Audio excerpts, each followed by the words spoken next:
Celeste Gomez with DT Mining. We are recording our fifth risk scenario, how to help an helicopter landing in case of an emergency. They will be pretty much in charge of everything, but for us as a team, it is important to know a couple of basic tips. We'll guide you through the entire process. Keep going. Okay, so I'm Kevin Voles. We're here to show you how to measure out during the daytime a 120-foot helipad or a location for a helicopter to land. During the night, it would be about 200 feet by 200 feet. Things to watch out for: this is a nice flat area, but there are some power lines in the nearby to the landing zone. Maybe some equipment here too, and I'll show you how to do that. I'm Trevor Hollis from Deer Trail Mining, and we're gonna be marking out our helicopter landing zone. Our daytime zone is going to be about 120 feet by 120 feet, and I'm using cones to be visible during the day. If we were doing this as a night exercise, we'd be using lights, and our perimeter would be extended to 200 feet. So I'm just going to start walking this off. We've got our starter cone here.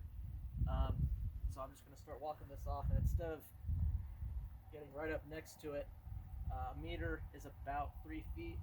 It's just a basic stride. Hey, this is Colin from Deer Trail Mining.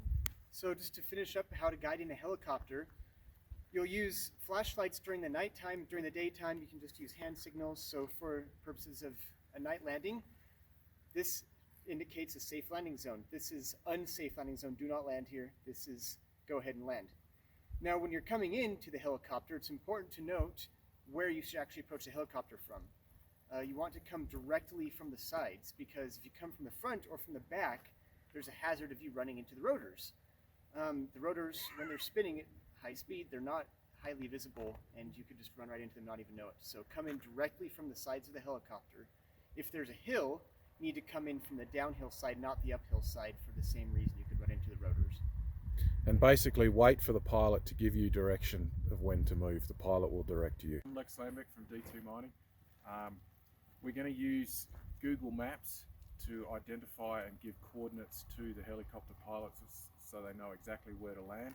We'll have a Google Map location here. Just by dropping a pin and scrolling down in your Google Maps, you'll be able to see the exact coordinates in latitude and longitude.